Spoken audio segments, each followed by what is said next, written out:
Jadi Taman Nasional ini berdiri kapan, Mbak? Ya, ini sejarah Taman Nasional kita itu ditunjuk oleh Menteri Kehutanan tahun 2004.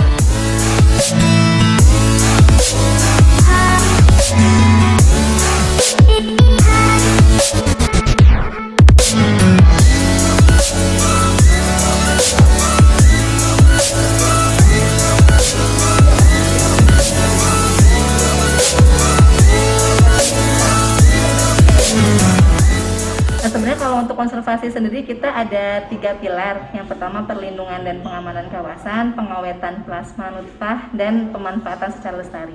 Nah, untuk perlindungan dan pengamanan ini terkait dengan kegiatan ancaman dan gangguan terhadap kawasan. Salah satunya ancaman dan gangguan kawasan itu adalah kebakaran hutan dan lahan yang kadang sering terjadi ketika awal musim kemarau. Kemudian kalau untuk pengawetan plasma nutfah, kita difokuskan kepada 3 key spesies kita atau 3 spesies kunci kita, yaitu macan tutul, elang Jawa, dan surili.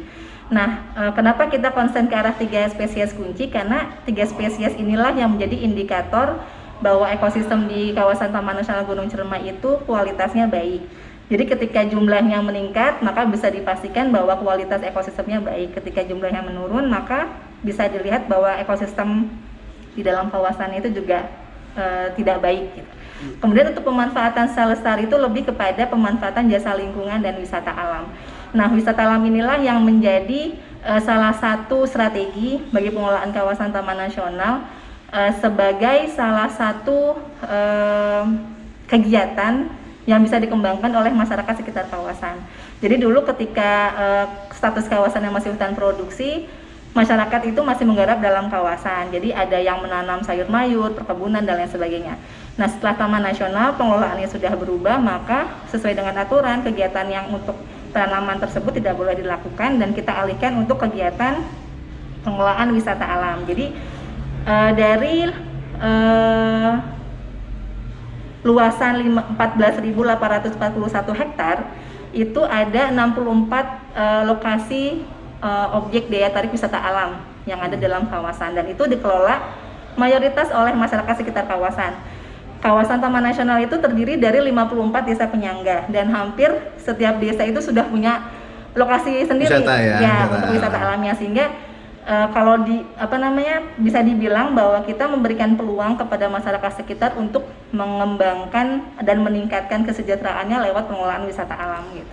Mbak, Bu Menteri itu kan mengkampanyekan agenda perubahan iklim, Mbak ya. Nah, apa yang sudah dilakukan Taman Nasional untuk merespon permintaan dari Bu Menteri? Kalau untuk perubahan iklim sendiri, kami sudah semenjak dulu, karena kawasan Taman Nasional kita orientasinya adalah bagaimana bisa menjadikan seluruh kawasan ini tertutup oleh tumbuhan dan pepohonan yang sebelumnya mungkin ada beberapa lahan yang kritis gitu. Nah, sejak 2012 sampai dengan saat ini kita selalu berupayakan adanya kegiatan rehabilitasi, baik itu swadaya maupun kegiatan yang memang dianggarkan secara kedipaan. Dan sampai dengan tahun ini kita sudah melihat adanya pengurangan jumlah lahan kritis. Kalau dulu sekitar 7.000 hektar untuk lahan kritis yang ada dalam kawasan, akibat adanya kegiatan pemanfaatan oleh masyarakat, sekarang kita sudah mencapai angka 4.000-an hektar untuk lahan kritisnya. Jadi sudah selama hampir kurang 10 tahun sudah mulai berkurang sekitar 3.000 hektar untuk lahan kritisnya. Jadi saya pikir itu salah satu penyumbang terbesar untuk perubahan iklim, karena ya kita sama-sama tahu bahwa pepohonan itu kan juga memiliki peran penting untuk memberikan asupan oksigen.